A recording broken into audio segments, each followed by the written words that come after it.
Salut les devs, je suis heureux de vous retrouver aujourd'hui sur la chaîne de la Minute de Code pour un tout nouveau projet full stack avec Next.js. Donc ici on va se mettre en place un système de réservation pour un restaurant. On va pouvoir réserver une table dans un restaurant via notre formulaire. Donc pour ça on va utiliser Next.js, on va également utiliser Tailwind CSS pour utiliser les classes utilitaires. C'est vraiment pratique pour monter notre interface assez rapidement. On va utiliser également React Form qui est une bibliothèque pour nous permettre d'utiliser les formulaires de manière simplifiée avec React. On va également utiliser Yup pour gérer la validation de données. On va utiliser l'ORM Prisma et la BDD SQLite, mais vous pouvez utiliser le gestionnaire de BDD que vous voulez selon vos préférences, ça n'a aucune importance. Donc pour push les informations du coup de la réservation dans notre BDD, on va également envoyer un email à l'utilisateur lorsqu'il aura soumis du coup sa réservation. Donc pour ça on va utiliser React Email, j'en ai parlé sur une vidéo il n'y a pas très longtemps sur YouTube, donc n'hésitez pas à aller la checker. C'est une bibliothèque qui va nous permettre de construire des templates d'email comme des composants React et c'est vraiment très pratique. Et pour l'envoi, on va utiliser NodeMailer pour mettre en place le CMTP transporteur de Gmail et pour tester du coup notre formulaire. Donc ici, première chose, si j'essaye de réserver à vide, bim, on utilise Yup, validation données, on ne fait pas confiance à l'utilisateur. Première règle, on vérifie toujours le type de données que va rentrer l'utilisateur dans notre formulaire, surtout lorsqu'on va transférer les données dans une BDD. Et donc ici, je vais pouvoir rentrer des informations fictives. Donc par exemple, tac, on va rentrer un email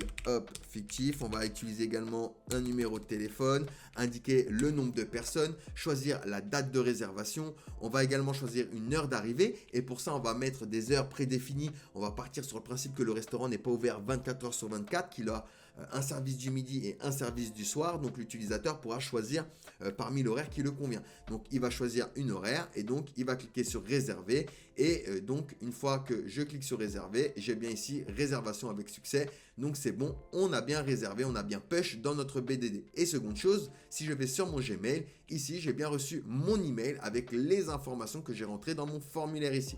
Donc pour ça, on va utiliser, je rappelle, React Email et NodeMailer. Donc si tu es prêt mon ami, n'oublie pas de t'abonner, n'hésite pas à partager, à donner de la force, ça coûte rien et ça fait plaisir. Sinon, c'est parti, let's go. Avant de commencer, n'hésitez pas à vous abonner à la chaîne YouTube si vous voulez vous faire la main sur les langages et les outils du web. Je propose divers projets en HTML, CSS, JavaScript, PHP, SQL, React.js, Next.js et j'en passe. Il y a une nouvelle vidéo chaque semaine, donc n'hésitez pas à vous abonner et à activer la petite cloche de notification. Je propose également quelques petites vidéos sur TikTok, des tips et astuces sur les langages et les outils du web.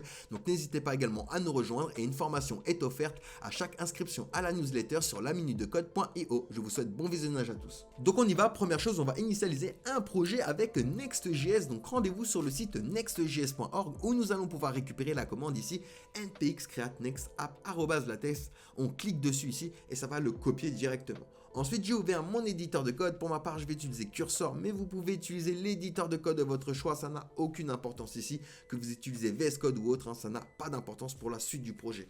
Donc ici, j'ai simplement ouvert mon desktop, donc mon bureau directement depuis l'éditeur. Et je vais ouvrir mon terminal, CTRL-SHIFT-U, accent grave ou alors terminal, nouveau terminal.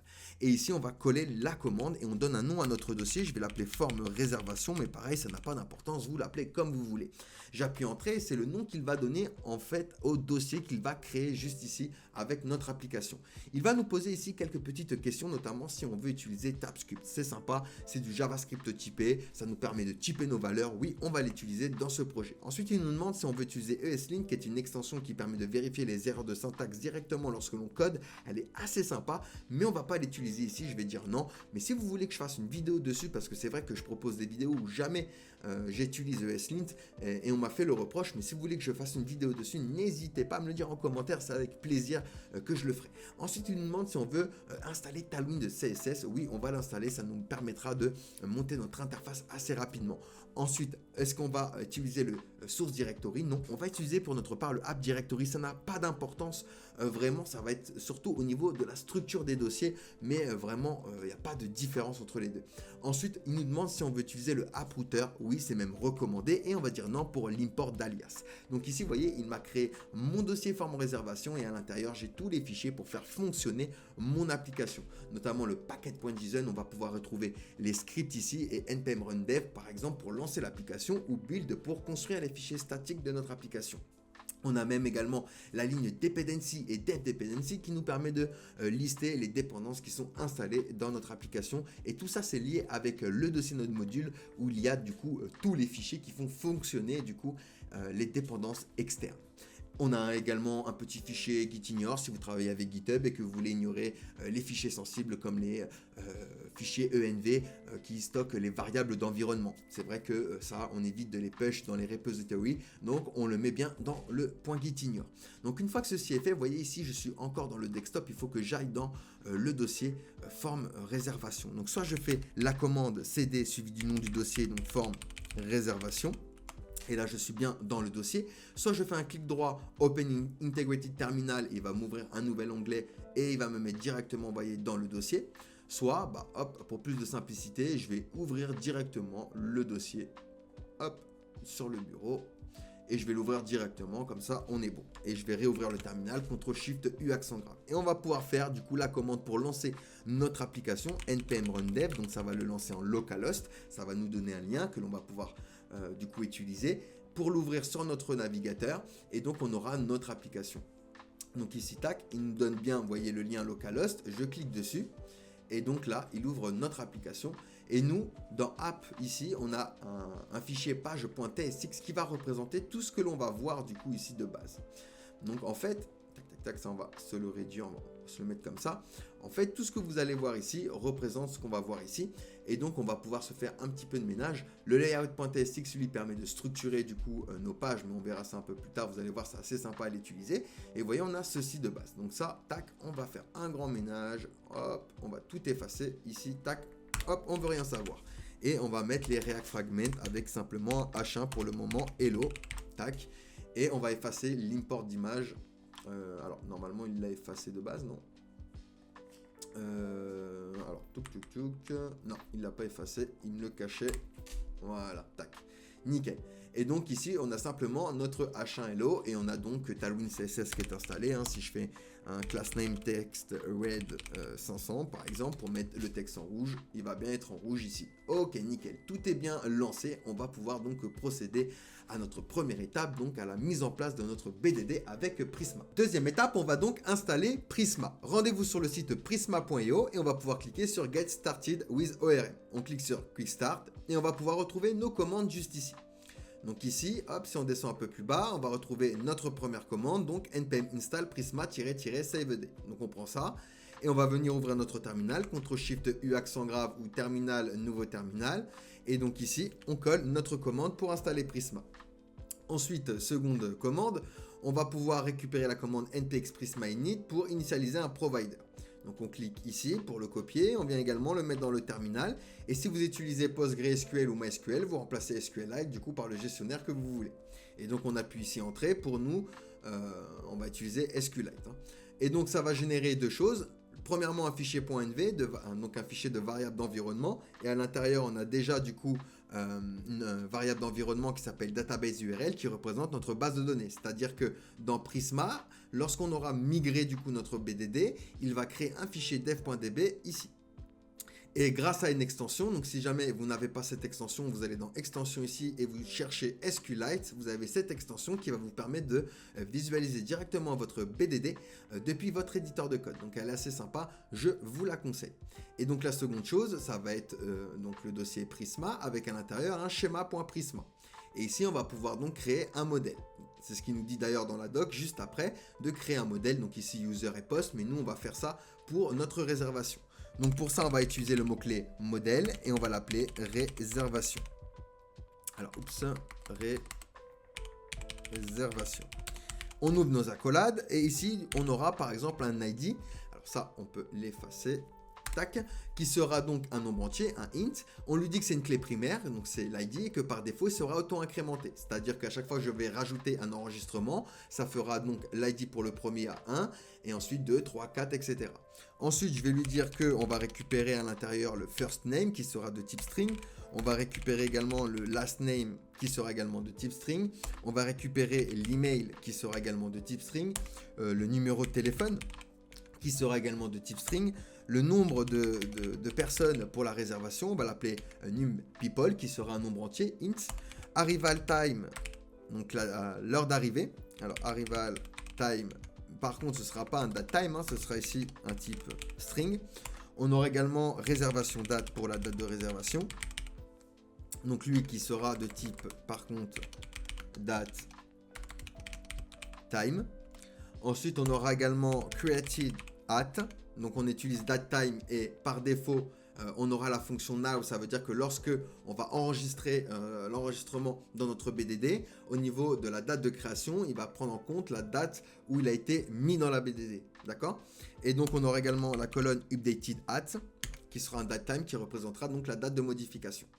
Et donc là, on va créer en gros une table réservation avec ces colonnes à chaque fois qui correspond à ces types. Une fois qu'on a ceci, on va pouvoir faire ici dans notre terminal la commande du coup Prisma migrate dev. Et donc on va créer une migration, il va nous demander un nom, on va lui donner initial. Et j'appuie entrée. Et donc ici, il m'a créé un dossier migration avec toutes mes migrations. Ça, on va pas vraiment y toucher, mais ici, vous voyez, j'ai un fichier dev.db qui représente ma BDD et grâce à mon extension, je vais pouvoir le visualiser directement. Et ici, j'ai réservation, donc j'ai bien ma table réservation avec mes colonnes que je viens de créer. On a bien migré, on a bien créé notre BDD. Ensuite, seconde chose, on va venir ici taper best practice TypeScript Prisma client. Hop, vous recherchez ceci et vous allez tomber normalement sur cet article. Vous cliquez dessus. Et ici, on va récupérer juste en bas le code de db.ts. Donc ça, je le copie. Et je vais venir à la racine de mon application, me créer un dossier que je vais appeler database. Vous l'appelez comme vous voulez, hein, ça n'a pas d'importance. Et donc ici, un dossier que je vais appeler db.ts. Et donc là, on va générer le Prisma Client. Ceci est le Prisma Client. Et donc, ce qu'on va faire, c'est qu'on va effacer le export default Prisma et on va simplement exporter la variable Prisma. On va surtout avoir besoin du coup de cette variable lorsqu'on va créer du coup notre CRUD. Une fois qu'on a fait ceci, tac tac tac, on peut fermer ceci et on est bon, on a bien installé Prisma, donc ça on va pouvoir le fermer également, tac tac. Et donc on a bien installé Prisma, on va pouvoir passer à la suite. Nous allons maintenant mettre en place notre formulaire. Donc pour ça, ce qu'on va faire, c'est qu'on va créer un nouveau composant. Je vais aller dans App et ici je vais me créer un dossier que je vais appeler Component. Et à l'intérieur, donc on va se créer un fichier que l'on va appeler réservation form.tsx. Ok, super. Ici, on va faire RFC. Donc ça, c'est grâce à une extension qui s'appelle ES7 React Redux React Native Snippets qui vous permet de faire ces petits raccourcis clavier. Donc si jamais vous n'avez pas cette extension, je vous la conseille. Elle est vraiment formidable. Vous allez pouvoir faire ce type de raccourcis, ce qui va faire gagner en temps et en productivité. Donc ensuite, on va l'importer dans notre page principale. Pour ça, je vais faire un import. Réservation. Alors, réservation form. Et on va venir se l'afficher à la place du H1. Et du coup, ici, je vais avoir réservation form, vous voyez, qui est affichée. Donc maintenant, on va faire la petite page d'accueil. On va faire une petite div et on va rajouter class name. On va lui donner un PY qui représente le padding en haut et en bas de niveau 10. Min H pour une 8 minimum et on va utiliser screen qui va représenter 100 viewport 8. BG gray, on va mettre 100. On va utiliser relative parce qu'on va mettre une image de fond et un voile dessus avec position absolue. Donc on positionne le parent avec relative. Flex pour utiliser Flexbox. Item Center pour le centrer sur Y. Justify Center pour le centrer sur X. BG Fixed pour que le BG soit fixe, une sorte de parallaxe, même si ici on n'aura qu'un formulaire. On va également mettre un BG Center et un BG Cover pour qu'il couvre tout son parent. Et pour donner l'image de fond, ici, j'ai créé un dossier public et je me suis ajouté une image, d'accord? Et donc, vous allez utiliser ici la tribu style. Et on va faire du coup ici background image. Et donc, ce sera deux points et on ouvre les templates literals, URL. Et on va préciser ici du coup l'URL. Et pour ça, on va faire slash suivi du nom parce qu'il va aller directement dans le dossier et c'est img. home.jpg et j'ai bien ici mon image. Maintenant on va créer le voile juste en bas. Je vais faire une div avec la classe absolute pour le positionner du coup. Inset 0 et on va lui donner également un BG black pour la couleur de fond et on va donner du coup un opacity à 80. On va voir ce que ça donne 80. Alors c'est énorme. J'ai oublié le i. Ok. Ouais, on va mettre plutôt 60. Ouais, 60, ça m'a l'air beaucoup mieux. Ok. Ensuite, on sort de cette div et on va se créer une div que l'on va donner avec la classe relative parce que à l'intérieur, on va afficher notre formulaire et les éléments positionnés avec relative, absolue, etc. On accède à un nouveau contexte d'empilement. Donc, les éléments positionnés se placent au-dessus des éléments non positionnés. Donc, pour ça, on l'utilise relative pour qu'il se positionne au-dessus de notre voile. Ensuite, max W, on va lui donner 1000 pixels entre crochets. On peut donner des valeurs personnalisées avec Tailwind de cette manière. MX pour la marge à gauche à droite, auto pour venir centrer du coup notre box. W full, on va également lui donner un BG white, un BG opacity à 80 et un padding de niveau 8. Rounded LG pour arrondir un petit peu les angles et un petit shadow MD pour une petite ombre portée. Et du coup, j'ai ceci pour le moment. Alors, oups, j'ai oublié un 0. On a dit 1000 pixels.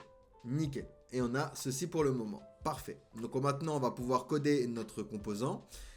Tac. Je viens ici et on va utiliser form. On va également lui donner des classes. Class name, W full. Et un padding de niveau 6. Et à l'intérieur, on va avoir un H2, par exemple, avec la classe text 4XL. Donc ça, c'est pour la taille. MB pour la margin bottom, donc en bas, de niveau 4. Uppercase pour que tout soit en majuscule. On va également lui donner un fond de bloc. Et ici, réservation. Alors, fond de bloc, c'est pour la graisse d'écriture. Et j'ai bien ici, du coup, mon titre qui est affiché. Ensuite, on va se créer, du coup, nos inputs. Alors, moi, j'aime bien les regrouper à chaque fois dans une div, vu qu'on aura label, etc. Donc, je vais faire une div avec la classe, du coup, MB4, simplement pour venir pousser les feature box. Et à l'intérieur, on aura un label. Donc, avec la classe block, pardon, parce que c'est un élément inline de base, hein, le label. Text gray 700. Text SM, donc ça, c'est pour la taille d'écriture. Font bold pour la graisse d'écriture. Et un margin bottom de niveau 2, donc MB2. Au niveau du HTML4, on va pouvoir lui dire ici first name. Ensuite, on aura un input. Et là, on va lui donner un ID. La même valeur qu'on a dans le HTML4, c'est une bonne pratique, c'est pour lier du coup l'input et le label. Ce qui fait que lorsque je vais cliquer sur le label, ça va focus directement sur mon input. On va également lui donner un shadow MD. On va lui donner un border, un rounded MD également pour arrondir légèrement les angles. W full. On va également lui donner un PY2 et un PX3 avec un text gray 700. Donc ça, c'est pour la couleur à l'intérieur. Et donc du coup, ici, tac, si j'appuie sur prénom, vous voyez, ça va focus directement sur l'input. Donc ça, c'est une bonne manière de faire. Maintenant, je vais dupliquer ça. Alors, ce que je vais faire, c'est un peu d'espace entre nos éléments. Parfait. Et du coup, on va dupliquer plusieurs fois. Du coup, 2 fois pour le moment. Et ici, on aura pour le nom.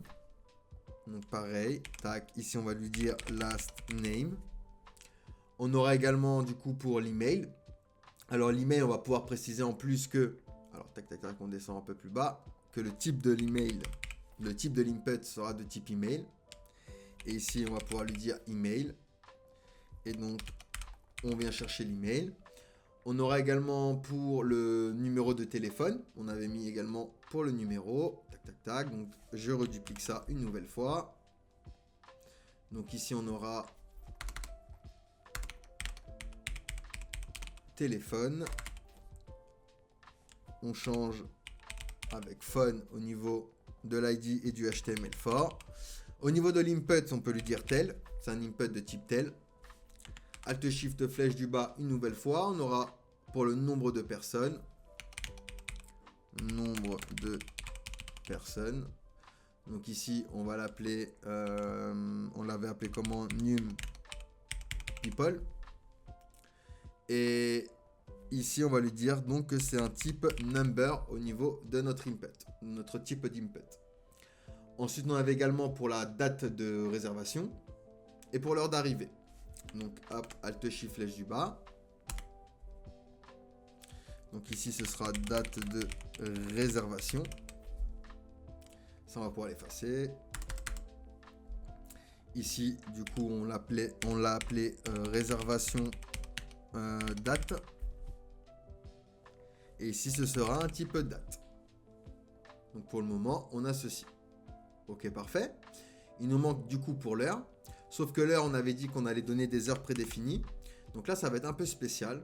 Alors je vais effacer ça. Alors je vais simplement récupérer par contre les classes. Tac, tac, tac. CTRL-C. Et je vais effacer l'input. Et ici, donc, ce sera l'heure. Tac, tac, tac. Ici, ce sera arrival time. Et donc, on va mettre une select box. Alors, au niveau du name, on peut effacer. Au niveau de l'ID, on peut lui redonner du coup arrival time. Je lui colle les classes. OK. Et on aura une première option. Alors, sans value, on va mettre ici sélectionner une heure.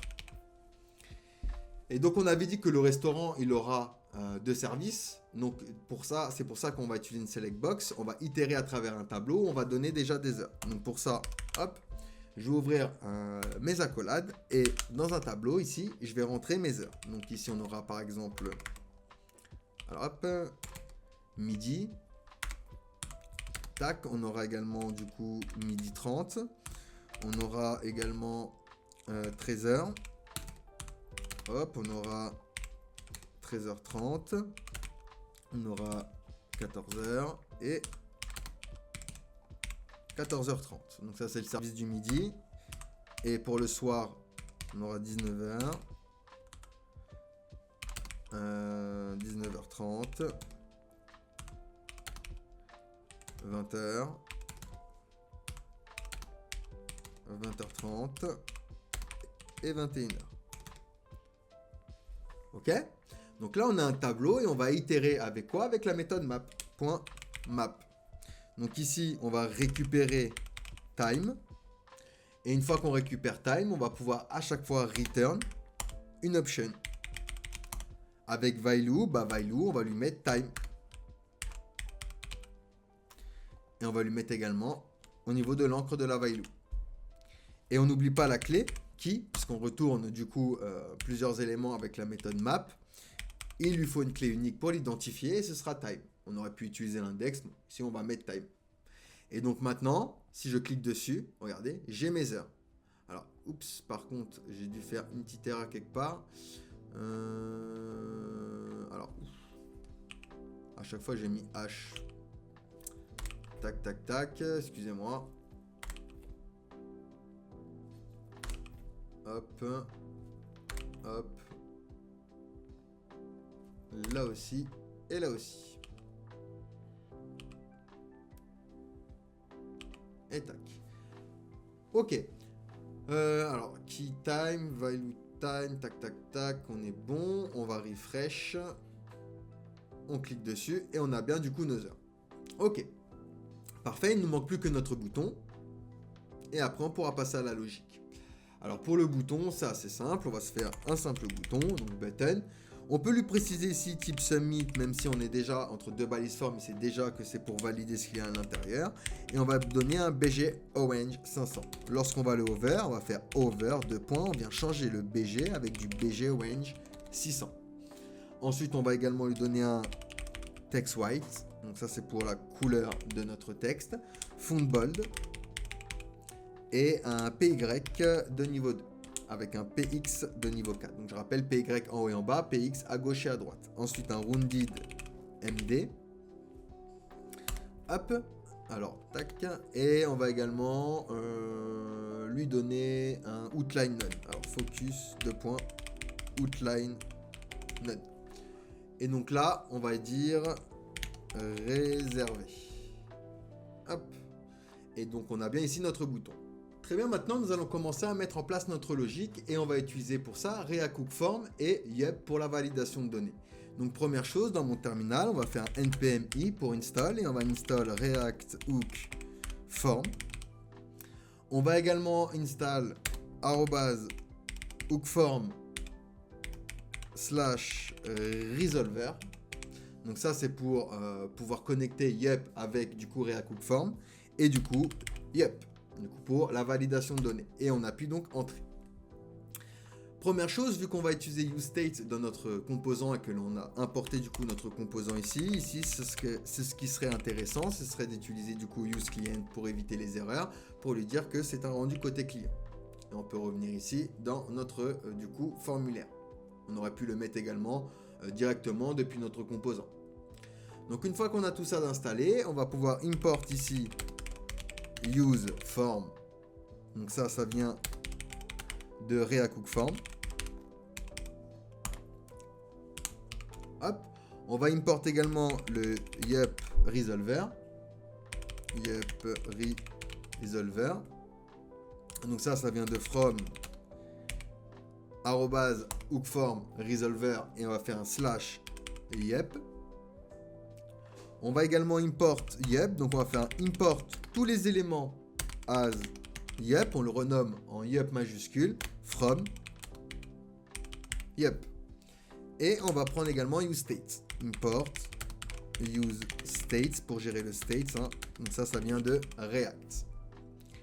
Ok, vu qu'on a avec TypeScript, on va devoir typer nos éléments, d'accord, typer nos données. Donc ici, je vais créer un type que je vais appeler reservation form value.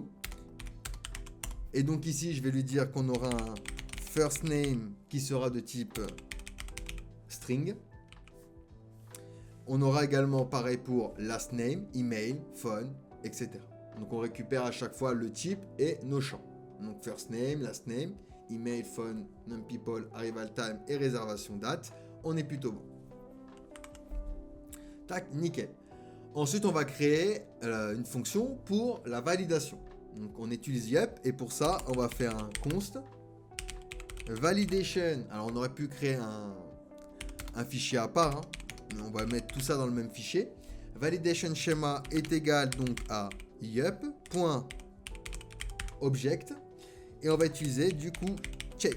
Et dans shape, on va avoir un objet et on va pouvoir préciser. Donc ici par exemple first name, et ben on utilise yup, on lui dit que ce sera un type string qui sera required. Et que si jamais on essaie de le push, on va lui dire que le prénom est requis si jamais il essaie de le push à vide. Et on va faire la même chose pour les autres champs. Donc last name, ça va être la même chose. Last name. Ensuite, on aura l'email. Alors l'email, ça va être différent. Ce sera un type string et on va vérifier également que ce soit un format email. Sinon, on va lui dire format email invalide. Hop. Et on va lui dire point .required. Du coup, l'email est requis. Alors, l'email est requis. Alors, par contre, on va le mettre en... Alors, oups. Double cote. Ce ne va pas accepter l'apostrophe. Et ici, le nom est requis. Le nom est requis. Ok. On va devoir faire la même chose pour les autres champs. Donc ensuite, on a téléphone, le phone. Donc ici, ce sera phone. On vient préciser donc qu'on attend une chaîne de caractères. Et on va simplement lui dire required. Hop. Et on va dire ici le numéro de téléphone est requis. Ensuite, on aura également pour le nombre de personnes. Donc, on va faire un num people. Et on va lui préciser yup.number. On attend donc un nombre. On va lui dire également qu'il doit être positive. Donc, on utilise ici la fonction positive. Et si jamais il n'est pas positif, on envoie le message d'erreur. Le nombre doit être positive. Hop, on va pouvoir également lui rajouter integer, ça doit être un nombre entier. Donc ici, on va lui dire le nombre doit être un nombre entier. Et on va également lui donner required. Required, donc le téléphone est requis. Pas le téléphone, le nombre de personnes est requis. Hop. Parfait. Ensuite, on aura également pour la date d'arrivée. Donc, on va lui dire arrival time. Donc, on utilise une nouvelle fois yep. Il sera de type string et il sera required. Hop. Et ici, on va lui dire du coup l'heure. Alors, hop. L'heure d'arrivée est requise. Ok. Et on aura également pour la réservation date. Donc, ça va être la même chose. Réservation date. Donc, de type string et il est required. La date d'arrivée est requise. Ok. Donc, ça, c'est notre schéma de validation. Il va vérifier, vous voyez, chaque champ. Et on va pouvoir utiliser React Hook Form, du coup, pour connecter notre formulaire à notre schéma de validation. Donc, pour ça, je vais venir, hop, juste en bas de ma fonction, juste avant mon return. Et on va venir donc chercher nos méthodes, donc register. On va également récupérer la méthode handle submit pour la soumission de notre formulaire. On va prendre également reset pour reset le formulaire une fois que l'on va récupérer du coup nos données. Et form state du coup aussi pour les erreurs. Donc ce sera un objet error au pluriel comme ceci. Donc tout ça, ce sera égal à notre hook useForm. Et on va lui préciser qu'il va venir respecter notre type reservation form value. Et donc ici, tac, on va pouvoir utiliser le resolver. Et ici, ce sera le yup resolver qui va prendre du coup notre validation schéma. Validation schéma ici. Et comme ça, il va pouvoir connecter du coup notre schéma de validation à notre formulaire du coup via le hook useForm. Une fois qu'on a fait ceci, on va pouvoir créer également une variable d'état du coup pour les messages. Donc ici, je vais faire un const message et on aura set message qui sera la fonction qui va nous permettre de changer ce state. Et c'est égal à use states et ce sera du coup un type string ou null. Alors, ou null. Et donc, on va le faire démarrer à null pour le moment. Ensuite, on va créer notre fonction du coup onSubmit. Donc, const onSubmit, c'est la fonction que l'on va envoyer du coup lorsque l'on va du coup soumettre notre formulaire, est égal à une async function. Donc, c'est une fonction qui va être exécutée de manière différée dans le temps. On va récupérer data qui va respecter du coup notre reservation form value. Et donc, cette fonction, on va enfermer le tout avec un try et un catch. On va capturer les éventuelles erreurs. Si jamais il y a une erreur, c'est important de capturer les erreurs et de réagir du coup en conséquence. Donc ici, pour l'erreur, c'est simple. Catch, on va prendre erreur juste ici et on va console error l'erreur. Donc console.error et donc on va console error. Et on vient changer le state de message avec set state message et on va dire ici une erreur est survenue lors de la réservation. Tac tac tac et tac. Ok, parfait. Donc ça c'est simplement pour l'erreur. En cas de try, on va renvoyer vers une route API que l'on va créer. Donc ici on va faire const, on va l'appeler response est égal à await. Donc await attend que la promesse soit résolue parce que async renvoie une promesse et on va utiliser du coup fetch vers une route que l'on appellera du coup reservation. Donc ce sera dans app, dans un dossier API, dans un dossier reservation. Donc on respecte bien l'orthographe et à l'intérieur on aura un fichier route.ts qui représentera notre route. Ok? Donc une fois qu'on a fait ceci, on va pouvoir formater du coup la réponse. On va lui dire déjà que on utilise la méthode post et on va rajouter les headers. Donc ici on va préciser dans content type et du coup on va lui dire ici application/JSON. Hop et hop. On va préciser également le body, donc body, et on va lui dire ici que on va transformer avec JSON.body stringify nos data pour renvoyer du coup nos data sous format JSON. Hop. Ensuite, on va créer une variable result et on va lui dire que c'est égal à await de response.json.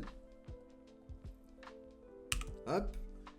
Et on va lui préciser if si la réponse est OK, donc response.OK, alors dans ce cas-là, on va venir changer le message, donc cet message avec réservation. Alors, tac, votre réservation a été enregistrée avec succès. Et on reset le formulaire après soumission, donc on utilise la fonction reset de ReaCookForm. Sinon, else, eh ben, on envoie une erreur. On va faire un set message. Et donc là, on va return un result.error où une erreur est survenue lors de la réservation. Ok, parfait, nickel. Donc là, on a mis en place du coup tout ça. Et maintenant, il va falloir lier nos inputs avec ReaCookForm. Et pour ça, on a notre petite méthode, la méthode register. Et donc, première chose déjà au niveau de notre formulaire, je rajoute la fonction onSubmit et on lui rajoute donc le handle submit qui va récupérer lui en callback notre fonction onSubmit. Et à chaque input, je vais venir lui rajouter la méthode register. Register. Alors, on n'oublie pas les 3 petits points, pardon. 1, 2, 3, register. Et donc là, on précise first name. Tac. Et je vais faire la même chose pour les autres. CTRL C. Et on vient en bas, on fait la même chose. Donc là, c'est last name. Ici, ce sera email. Parfait. Ensuite, on aura phone. Ok. Là, on a num people. Num people. Ok. Ici, on a la réservation date. Alors, oups. Ici. Tac. Donc ici, c'est réservation date. Réservation date. Et l'heure. Donc ça, on va le mettre directement dans le select. Et donc ici, c'est arrival time. Ok. Une fois qu'on a fait ceci, on va pouvoir également gérer l'affichage de nos messages. Donc je vais venir après mon H2. Et ici, donc, on va prendre message. Et on va lui demander si message est true. Dans ce cas-là, tu me renverras un P. Et dans le P, tu afficheras le message. Et ici, on va pouvoir lui donner class name. Et on va pouvoir, par exemple, lui dire un text green 500. Un BG green 100. Un padding de niveau, par exemple, 3. Un rounded MD. Rounded MD et un margin bottom de niveau 4. Et on va faire de même pour les messages d'erreur. Donc juste après les inputs à chaque fois, je vais venir donc utiliser error. First name, est-ce que c'est true? Alors dans ce cas-là, tu vas venir me renvoyer un P où tu vas afficher du coup l'erreur. Tac et tac. Donc ici, on affichera error. First name. Message. Et on va pouvoir donc, pareil, utiliser class name. Et on va utiliser les mêmes classes qu'ici. Tac, tac, tac. CTRL C, CTRL V. Simplement ici, on va mettre un MY2. Et on va mettre tout ça en rouge. Red. Et donc ça, je le récupère. Et je vais mettre ça ici, à chaque fois. Donc à chaque fois, on va devoir changer last name. Ici, email. Donc on le change ici et à l'intérieur du message. Le téléphone. Error.phone. Ok. Le nombre de people. Donc, num people. Ici, la date de réservation. Réservation date. L'heure d'arrivée. Hop. Arrival time. Ok, parfait. Bon, ce qui fait que maintenant, du coup, si j'essaye de réserver à vide, j'ai bien mes messages d'erreur qui s'affichent. On a bien lié, du coup, yup, avec notre formulaire. Et donc ici, j'ai bien mes messages d'erreur, vous voyez, la date d'arrivée requise, etc., etc. Donc là, on a bien géré les messages d'erreur, les messages d'affichage, on a bien géré la validation de notre formulaire. On va pouvoir maintenant passer à notre route. Donc déjà, pour coder notre route, on va avoir besoin de plusieurs choses, notamment de node-mailer et du render de React Email pour envoyer notre email. Donc pour ça, je viens dans mon terminal, je vais faire un npm i pour install et on va venir install node mailer. On va installer également @react-email/ et c'est la méthode du coup render. Et on va également importer le type, donc @type/ node mailer. Donc le type de node mailer. Et on appuie donc entrée pour installer toutes ces dépendances. Une fois qu'on a installé tout ça, on va pouvoir import du coup le nécessaire. Donc on va avoir besoin de next response. On va avoir besoin également de next request. On va avoir besoin de Prisma, de notre variable Prisma up que l'on avait exporté. Donc ça vient de from et on va aller chercher dans notre dossier database notre fichier du coup DB. On va importer également donc node mailer from donc node mailer. Hop. On va également importer React Element, import React Element from, donc ça vient de React. Et la méthode render, donc import render from, et ça vient de @react-email render. Ok. Et il nous manquera également, donc dans component, on va créer un fichier que l'on va appeler email template.tsx. Alors, oups, j'ai oublié le point. Tac, tac, tac. Alors, .tsx, voilà. Et ça, on va également l'importer. Ce sera notre template d'email. Donc, import, on l'a appelé email template from. Et donc, on va aller chercher dans component.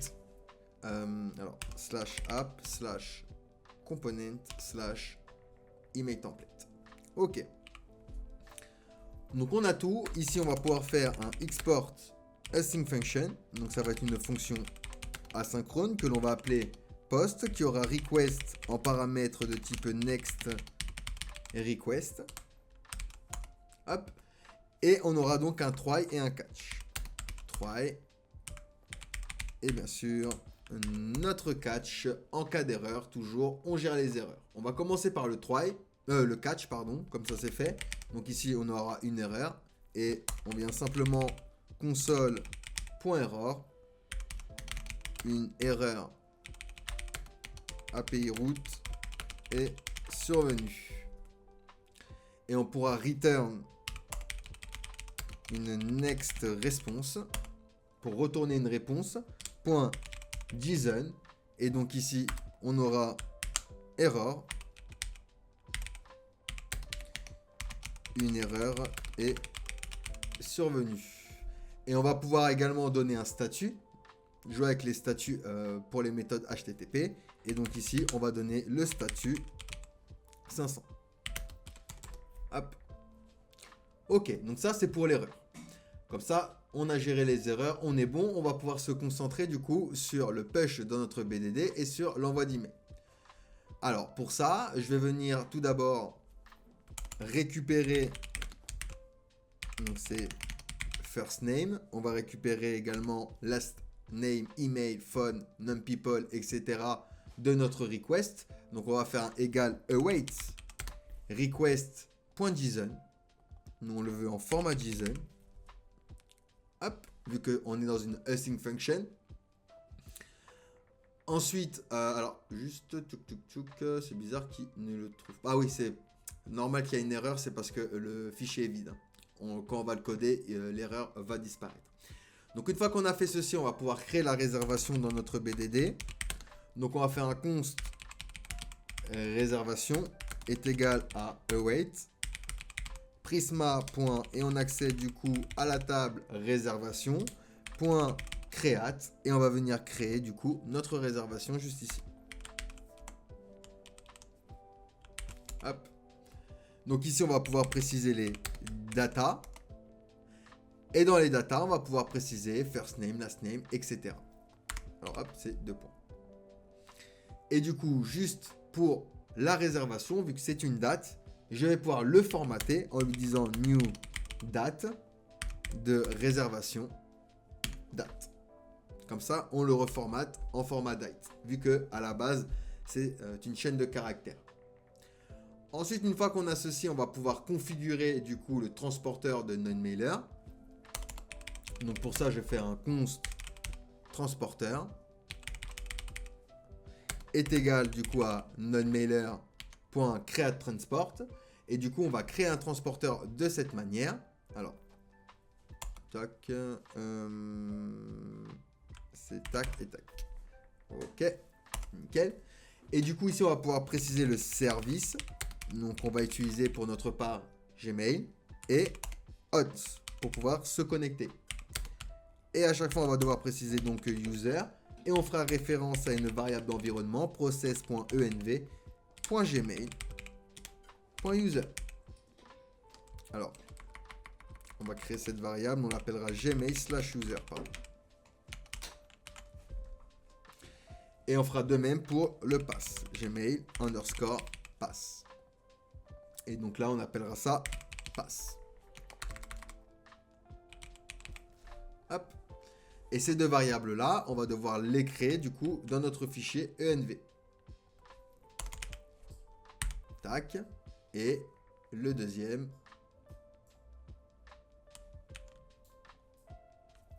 Et tac. Alors pour venir chercher ces informations, le Gmail user et votre adresse email. Donc moi je vais mettre une adresse email de test. Hop, vous pouvez le mettre comme ça ou en simple ou double cote, hein, c'est comme vous voulez. Et vous allez vous diriger sur votre Gmail. Donc là, je me connecte. Je vais aller sur test. Et pour aller chercher le mot de passe, vous allez aller dans votre compte Google. Vous allez dans sécurité. Il faut que vous ayez, la validation en 2 étapes d'activer. Vous cliquez dessus. Il va sûrement vous demander le mot de passe. Donc je vais le mettre hors écran. Vous allez tout en bas, une fois que vous êtes connecté, tout en bas, vous avez mot de passe de l'application. Vous pouvez cliquer dessus. Ok, donc on peut revenir. Et ici, on a ceci. Vous êtes dans mot de passe de l'application et vous allez pouvoir donner un nom. Donc par exemple, form Next.js, peu importe. Et je vais créer. Et donc ici, je vais avoir mon mot de passe. Ne partagez pas ce mot de passe. Moi, à la fin de ce tuto, je l'efface. Ne partagez pas ce mot de passe parce qu'ils peuvent avoir accès à votre Gmail si vous avez une personne mal intentionnée. Et donc ça, vous allez le coller ici, tout simplement. Et vous effacez les espaces qu'il y a entre les caractères. Et donc là, on a notre Gmail user et notre Gmail pass. Et on va pouvoir donc utiliser Gmail pour tester notre envoi d'email. Ensuite, il va falloir générer le HTML de l'email. Donc pour ça, je vais créer une variable que je vais appeler email HTML est égal à la fonction await et on utilise render. Et je vais renvoyer donc un email template. Et ici, je vais pouvoir récupérer du coup mes données, donc first name, etc. etc. Hop. Et on va préciser que c'est un élément React. Donc as React element. Ensuite, on va pouvoir envoyer notre email. Donc pour ça, on va faire un await. Et on va utiliser du coup transporteur. .send email. Donc ici, on vient renvoyer notre email. Hop. Et on va utiliser donc from. À qui on l'envoie? Donc à process.env. À ma variable d'environnement Gmail user. To email. On va pouvoir mettre le sujet. Donc subject. Et ici par exemple confirmation de réservation. Et HTML Et on précise du coup qu'on va renvoyer notre variable email HTML. Et ensuite, on va pouvoir return une réponse. Donc ça, je vais pouvoir le copier. Et on return du coup une next response. On va lui dire donc, à la place d'erreur, message. Réservation effectuée avec succès. On va préciser réservation. Et on envoie le statut. Alors, oups, réservation. Et on envoie le statut 201 pour un statut de succès. Et donc là, on a configuré notre route pour non seulement push dans notre BDD, donc c'est ce qu'on a fait ici avec Prisma, et pour l'envoi d'email grâce à transporteur de non-mailer. Donc on a juste une petite erreur, c'est parce qu'on n'a pas encore codé notre email template. C'est ce qu'on va faire tout de suite. On termine par notre template d'email. Donc pour ça, on va aller dans notre email template et on va commencer par importer tous les éléments de React. Et on va faire un peu comme Yup, import étoile, donc tous les éléments. On renomme ça avec React from React. Hop, nickel. Ensuite, on va import les éléments de React Email que l'on va avoir besoin. Donc HTML, on va avoir besoin également du head. On va avoir besoin du preview. On va avoir besoin du body. On va avoir besoin du container. On va avoir besoin du heading. Et texte. Donc ça vient de React Email Component. Donc on va faire un arrobase React Email. Alors pas render, mais component. Hop. Et ça, va falloir l'installer également pour pouvoir utiliser nos composants. Donc, tac, je vais faire un npm install React Email Component. Une fois que ceci est fait, on est avec TypeScript, donc on va créer une interface qu'on va appeler email template props pour récupérer nos props. Et donc ici, à chaque fois, on va récupérer du coup notre first name, etc. Alors, tac et tac. Nickel. On va récupérer à chaque fois du coup nos données et on précise le type que l'on va recevoir. Ensuite, on va pouvoir construire notre email. Donc pour ça, je fais un const email template .react.fc qui respectera mon interface email template props. Et on va venir récupérer first name, last name, email, etc. Donc toutes nos props. Ensuite, ici, on va pouvoir donc construire notre email. Tac, tac, tac. Et pour ça, donc, on va devoir return tout simplement comme une fonction classique, enfin comme un composant classique avec React. On va tout simplement utiliser le return et on va pouvoir utiliser du coup nos balises. Donc, on aura l'HTML. Ensuite, on aura le head. Tac, tac, tac. Donc là, le head, il est auto-fermant. OK. Ensuite, on aura le preview. Alors hop, preview. Ici, on va pouvoir mettre par exemple confirmation de réservation. Ok. Ensuite, on aura le body. Donc dans le body, on va pouvoir rentrer notre container. Et ce qui est sympa avec React Email, c'est qu'on va pouvoir du coup lui donner des classes. Je vais pouvoir lui donner par exemple le class name, BG White et un text gray 900 par exemple. Alors, oups, j'étais en majuscule, excusez-moi. BG White et text gray 900, on a dit. Et même pour mon container, je vais pouvoir lui donner par exemple des classes.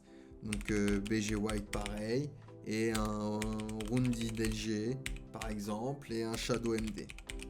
Shadow MD. Avec un padding de niveau 6. Vous voyez, on va pouvoir appliquer en fait des classes classiques de Tailwind directement pour notre template d'email. Et ça, c'est assez pratique. Ensuite, on aura le heading. Donc, heading. Ici, on pourra dire nouvelle réservation. Et ensuite, on va pouvoir rentrer notre texte. Donc ici, on aura notre premier texte. On pourra lui dire, par exemple, oui, bonjour, first name, last name. Et on pourra donc à chaque fois rentrer du coup nos props. Tac, tac, tac. Ici, on avait voici les détails de votre réservation. Et donc ici, on va pouvoir afficher à chaque fois. Alors, texte. Et donc on aura le nom. Et on fera référence du coup à first name et last name.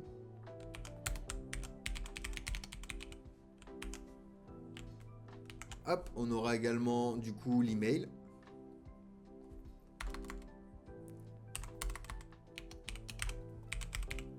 Et donc là, on fera référence à email. Pareil pour le téléphone, etc. Donc là, on aura le numéro, phone, le nombre de personnes, l'heure d'arrivée et la date. Hop. Et donc à chaque fois, on va venir changer ici le libellé. Et ici, c'est le nombre de personnes. Et le téléphone. Hop. OK. Et donc, une fois qu'on a structuré tout ça, eh ben, on va pouvoir export default notre email template. Ce qui fait que l'erreur ici a disparu. Et du coup, cet email template est bien lié à notre envoi. Testons maintenant notre application. Je vais rentrer un prénom, un nom. On va rentrer une adresse mail. Alors, oups, tac, un nom. On va rentrer une adresse mail. Tac, tac, tac. Un numéro de téléphone. Nombre de personnes. Une date de réservation. Une heure d'arrivée. J'appuie sur réserver. On attend un petit peu, le temps qu'on a le message de confirmation. Et ici, on a bien réservation effectuée avec succès. Je retourne ici dans ma DB, voir ce qui se passe. Et j'ai bien ici push, du coup, vous voyez, la réservation. Et du coup, au niveau de notre email, j'ai bien reçu ici mon email, nouvelle réservation, etc., etc. Donc voilà pour ce petit projet. J'espère que le contenu vous a plu. N'hésitez pas à me le dire en commentaire. N'hésitez pas à vous abonner, à activer la petite cloche de notification pour être au courant des dernières vidéos. N'hésitez pas à nous rejoindre sur TikTok. Nous sommes en live tous les samedis à 21h30 sur YouTube et tous les mercredis à 21h30 sur TikTok. Donc n'hésitez pas à nous rejoindre, on code généralement un projet ensemble. C'était tout pour moi, je vous souhaite une bonne journée, une bonne soirée suivant l'heure où vous regardez cette vidéo et je vous dis ciao ciao, à la prochaine.